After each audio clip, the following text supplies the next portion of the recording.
Bienvenidos nuevamente a este devocional, les damos la bienvenida, les saludamos de parte de la Sociedad de Secundarios Seguidores de Jesús, a toda la Iglesia Belén y por supuesto a todos nuestros amigos y amigas que nos siguen a través de las redes sociales y que en este tiempo pues han podido también compartir y aprender de la palabra de nuestro Dios mediante esta serie de devocionales. Nos da mucho gusto saludarlos nuevamente.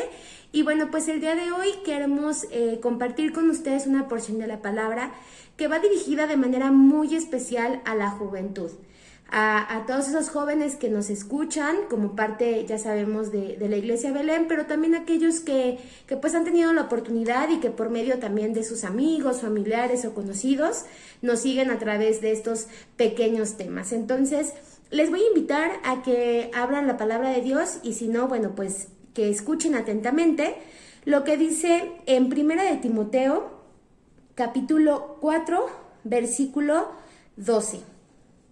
Ninguno tenga en poco tu juventud, sino sé ejemplo de los creyentes en palabra, conducta, amor, espíritu, fe y pureza. Esta epístola a Timoteo es la primera de 2 epístolas que el apóstol Pablo dirige a este joven pastor. Timoteo era un joven que dirigía ya una iglesia, que llegó a ser pastor de la iglesia de Efeso, pero era muy joven y fue instruido justamente por el apóstol Pablo en su ministerio y le daba una serie de recomendaciones maravillosas porque el apóstol Pablo entendía perfectamente la particularidad que había en la vida de Timoteo al ser un joven, al ser un varón de temprana edad y todos los retos a los que de manera natural a esas edades pues los jóvenes se enfrentan. Por eso, de manera muy especial, instruye a este joven diciéndole: ninguno tenga en poco tu juventud. Antes de enumerar los 6 aspectos, los 6 consejos de los cuales le habla en este pequeño pasaje el apóstol Pablo a Timoteo, pues evidentemente sabemos que la juventud no solamente en este tiempo pasa por situaciones muy complejas, está expuesta a situaciones que de manera constante se ven pues tal vez como buenas, como naturales, como correctas, pero a la luz de la palabra sabemos que son prácticas que no le agradan a Dios. No quiere decir que la demás iglesia o las demás personas de edades diferentes, ya sean niños o adultos mayores, no pasen por esta serie de tentaciones y de situaciones. Sin embargo, pues cada una de las edades tiene su propia lucha, su propio reto, y Pablo sabía a lo que Timoteo se estaba enfrentando en aquel momento, que no es muy diferente a lo que hoy en día podemos ver en nuestros jóvenes. Entonces le dice que pues no debe de tomar como menor o no debe de hacer menos el ser una persona joven. A veces creemos que por no tener experiencia en cuanto a edad o en cuanto a años, pues podríamos ser inmaduros o podrían ser nuestros jóvenes tal vez incapaces de hacer algo. Pero el apóstol Pablo aquí nos habla y nos dice por medio de esta palabra que no debemos de hacer menos nuestra condición o su condición de jóvenes, muchachos, sino que al contrario, que deben de ser ejemplo, que deben de ser esa bandera que como parte de la iglesia y como parte de la vida en general, pues lleven en alto la bendición de nuestro Dios. ¿Y cómo es que el apóstol Pablo le dirige estas palabras a Timoteo? Dice: sé ejemplo de los creyentes, de aquellos que ya conocen la bendición y la palabra del Señor. Tú debes de ser ejemplo en 6 cosas particulares. La primera de ellas que menciona es palabra, sé ejemplo en palabra. Y para eso vamos a ver qué dice el libro de Efesios en su capítulo 4, versículo 29. Ninguna palabra corrompida salga de vuestra boca, sino la que sea buena para la necesaria edificación, a fin de dar gracia a los oyentes. Fíjense qué importante. La primera instrucción del apóstol Pablo a Timoteo es ser ejemplo en palabra. ¿Qué quiere decir esto? Debemos ser ejemplo en nuestra forma de hablar, en nuestra forma de comunicar nuestras ideas, en la forma de expresarnos y estar libres de cualquier vocabulario que no le agrade a Dios. Dice que hagamos a un lado todas esas palabras corrompidas, que ninguna de ellas salgan de nuestra boca y que estemos libres de pecado y de todo aquello que probablemente el mundo ve muy atractivo y ve como muy agradable, pero que realmente pues no debe de ser parte de nuestro vocabulario. Entonces, de manera muy práctica, la primera recomendación es ser ejemplo en palabra. El segundo aspecto que menciona es la conducta. En Proverbios 20:11 nos dice: aún el muchacho es conocido por sus hechos, si su conducta fuere limpia y recta. A una temprana edad, aún los muchachos, dice, son conocidos por sus hechos.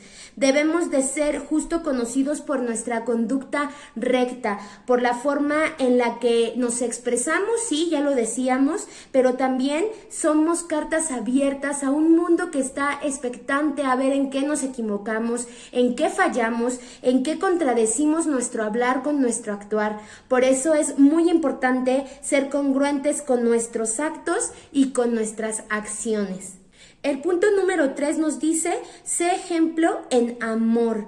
Primera de Juan 4, versículos 7 y 8 dicen: amados, amémonos unos a otros, porque el amor es de Dios. Todo aquel que ama es nacido de Dios y conoce a Dios. El que no ama no ha conocido a Dios, porque Dios es amor. Queda más que claro que una de esas instrucciones era ser ejemplo en amor. Dios es amor, Dios brinda amor, Dios nos muestra y Dios es fuente de amor.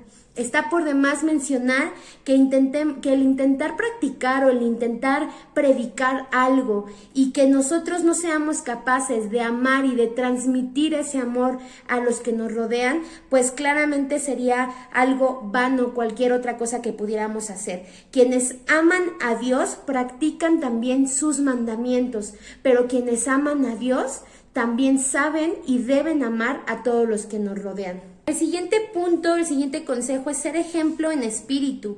En Gálatas 5, versículos 16 y 17 nos dice: digo pues, andad en el espíritu y no satisfagáis los deseos de la carne, porque el deseo de la carne es contra el espíritu, y el del espíritu es contra la carne, y estos se oponen entre sí para que no hagáis lo que quisieres. El andar en el espíritu significa caminar bajo la dirección de Dios, bajo el temor de Dios y conscientes de que todo lo que hagamos está ante sus ojos, que no podemos ocultarnos en ningún lugar de su presencia, pero que sí podemos darle la honra y la gloria mediante todo lo que hagamos.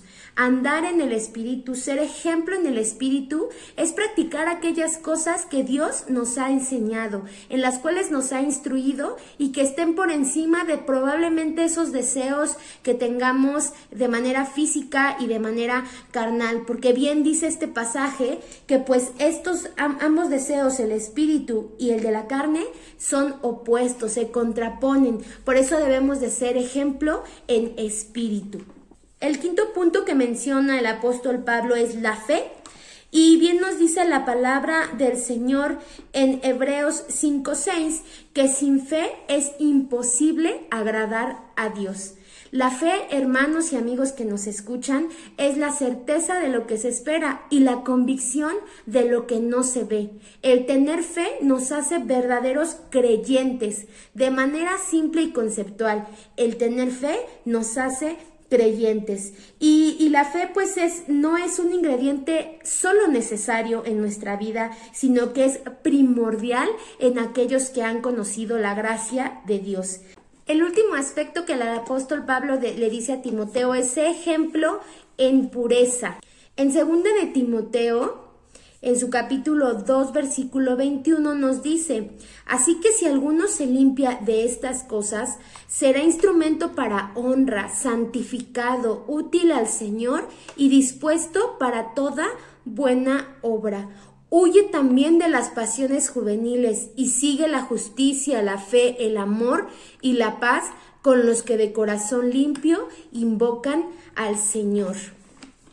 El ser ejemplo en pureza significa, pues sí, huir de esas pasiones juveniles, las cuales pues nos menciona este libro, aquello que nos mancha, aquello que nos mantiene lejos de Dios y que mancha nuestras vestiduras y que nos ensucia y que limpia y que ensucia nuestro pensamiento. Debemos de llevar cautivos esos pensamientos en Dios, debemos de tener un corazón limpio, un cuerpo limpio, un cuerpo que cuidemos, que procuremos hacer lo que Dios quiere para nosotros, y también, como les decía, pensamientos cautivos en Dios para poder practicar aquello que Él nos ha mandado.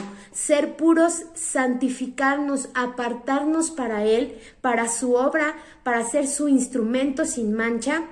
Y evidentemente, hermanos, amigos que nos escuchan en esta hora, el cúmulo de todas estas situaciones no solamente aplica para la juventud de la iglesia o para los jóvenes que nos escuchan, sino de manera general para todo aquel que ha sido redimido, para todo aquel que ha nacido de nuevo y que espera y que procura ser ejemplo y llevar a todos lados ese hermoso testimonio de lo que Dios ha hecho en su vida. Por eso es muy importante no solamente aislarlo a los jóvenes cristianos, a los nacidos de nuevo, sino a toda su iglesia. Y a ti que nos escuchas, que probablemente no has tenido esa experiencia de la salvación, te invitamos a que justo practiques esto, que te llenes de la palabra de Dios y que veas que todo lo que en ella está escrito es actual, está vigente y te quiere dar una enseñanza y una bendición maravillosa a ti y a todos los que te rodean. Les damos muchas gracias por escucharnos en este día. Esperamos que estén muy bien, que Dios les siga bendiciendo, les siga dando todo lo necesario en sus hogares y pues esperamos verlos próximamente en nuestros devocionales. Un abrazo y que Dios les bendiga.